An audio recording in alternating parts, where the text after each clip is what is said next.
Ahli keuangan terkenal Warren Buffett pernah menyoroti tentang pentingnya nilai investasi. Dalam pepatahnya, ia mengatakan, pertama-tama, jangan pernah kehilangan uang. Dan yang kedua, jangan pernah lupa aturan nomor pertama. Pepatah ini mengatakan tentang pentingnya melindungi modal dan menghindari kerugian. Buffett mengajarkan bahwa keberhasilan dalam pertumbuhan ekonomi tidak hanya dilatar belakangi oleh pertumbuhan portofolio, tetapi juga bagaimana cara menjaga modal yang telah diperoleh. Buffett menggarisbawahi bahwa melindungi modal adalah kunci dalam perjalanan modal investasi yang sukses. Halo, aku Sinta Dewi Rahmawati dari Departemen Sistem Informasi, Fakultas Teknologi Elektro dan Informatika Cerdas, Institut Teknologi 10 November. Dalam hal kali ini, aku akan ngebawain topik tentang memanajemen uang dengan bijak dalam perspektif time value of money. So, check it out!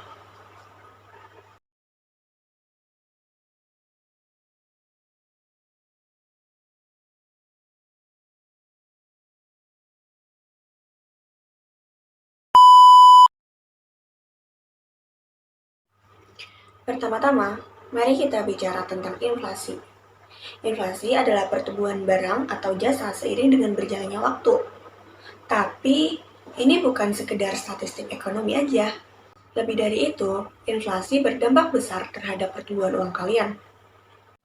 Sebagai contoh, saat ini kalian bisa tuh ngebeli kopi dengan harga 15.000. Namun, dalam beberapa kurun waktu ke depan, uang 15.000 itu cuma bisa dapat bubuk kopi aja. Nah, itu adalah salah satu contoh dari inflasi. Peningkatan laju kenaikan inflasi pada umumnya dipengaruhi dengan meningkatnya tingkat suku bunga untuk mengurangi penawaran yang berlebih. Bagaimana jika suatu negara mengalami inflasi? Jika inflasi dalam suatu negara meningkat, maka harga barang dan jasa juga akan meningkat. Nah, apabila harga barang dan harga jasa ini meningkat, maka nilai mata uang akan menurun. Ada nggak fenomena lain dari adanya inflasi? Oke, contoh lain dari kasus inflasi adalah krisis ekonomi di Zimbabwe pada tahun 2008 yang melibatkan hiperinflasi yang sangat tinggi. Pada saat itu, perekonomian Zimbabwe sangat tidak stabil hingga mencapai angka yang sulit diperkirakan, seperti miliaran persen per bulan.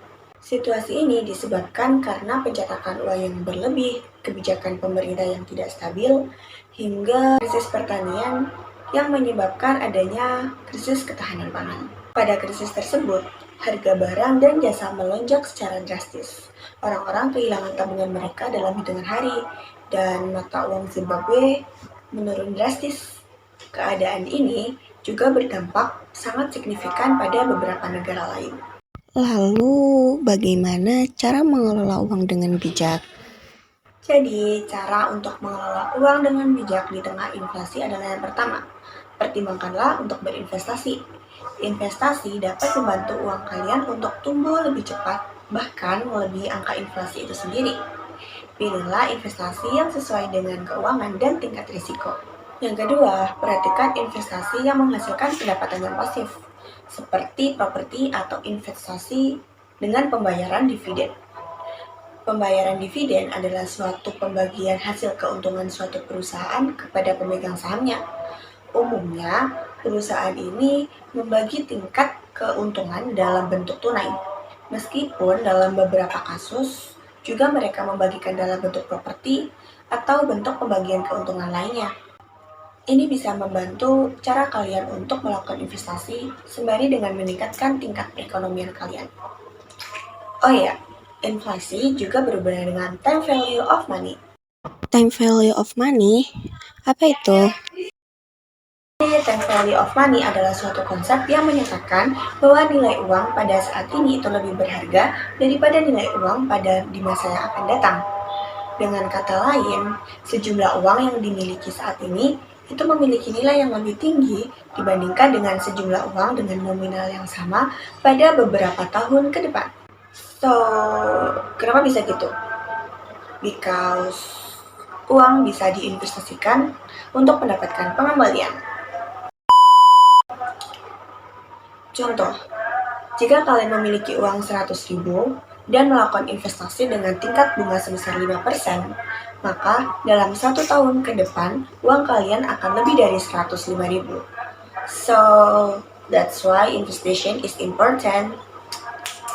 Apa aja sih komponen utama dari time value of money? Lalu, ada 2 komponen utama dalam time value of money. Yang pertama ada interest atau bunga. Dalam konteks time value of money, bunga menggambarkan imbas hasil atau biaya uang dari waktu. Uang dapat ditempatkan dalam suatu investasi untuk mendapatkan bunga atau dapat dikenakan bunga sebagai biaya pinjaman. Yang kedua ada inflation atau inflasi. Inflasi adalah kenaikan umum harga barang atau jasa seiring berjalannya waktu. Inflasi dapat menyebabkan penurunan daya beli nilai uang, sehingga nilai uang pada masa depan memiliki harga yang lebih rendah dibandingkan dengan nilai uang pada masa sekarang. Bagaimana dengan implementasi dari time value of money? Penerapan time value of money yang pertama adalah diskonto. Diskonto adalah proses mengurangi nilai uang di masa depan menjadi nilai saat ini dengan menggunakan tingkat bunga atau tingkat diskonto. Ini digunakan dalam penilaian investasi dan keputusan keuangan untuk menilai nilai sekarang dan arus kas di masa depan. Yang kedua adalah compounding atau penggandaan. Penggandaan adalah proses penambahan bunga pada jumlah pokok, sehingga bunga berikutnya dihitung berdasarkan jumlah pokok dan bunga sebelumnya. Penggandaan di sini bertujuan untuk menghasilkan keuntungan dari bunga yang didapatkan. Lalu benefitnya apa dong? Lalu, keuntungan kenapa kita harus memahami time value of money? Yang pertama, keputusan investasi yang lebih baik. Hal tersebut dikarenakan dengan memahami time value of money membantu kita untuk menilai proyek investasi dengan mempertimbangkan nilai uang dan waktu. Yang kedua, perencanaan keuangan yang lebih cermat. Dalam perencanaan keuangan pribadi atau bisnis, time value of money membantu kita untuk membuat keputusan yang lebih baik terkait dengan pinjaman, investasi, dan tabungan. Bagaimana cara berinvestasi yang baik dan bijak? Salah satu cara terbaik untuk berinvestasi adalah dengan melakukan investasi sejak dini. Semakin lama uang diinvestasikan, maka semakin besar potensi dengan nilai uang tersebut bertambah. Selain itu, selalu pertimbangkan untuk membuat anggaran dan rencana anggaran, mengetahui seberapa besar uang yang akan kalian miliki, berapa besar yang diinvestasikan, dan berapa yang disimpan dapat membantu kalian untuk memanajemen uang dengan secara efisien. Kalau gitu berarti inflasi itu bisa dianggap musuh dong. Apakah inflasi itu merupakan musuh kita? Sebenarnya, inflasi itu bukan merupakan musuh apabila kita dapat memahami time value of money dan melakukan pengelolaan uang dengan baik. Investasikan dengan bijak, pahami time value of money, dan bangun keuangan yang kokoh. Remember, just like the current in the ever-changing river of finance, understanding the ebb and flow of money and inflation is your compass to navigate the vast economic seas.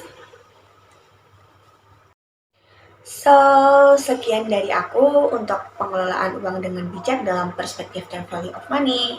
Thank you and goodbye.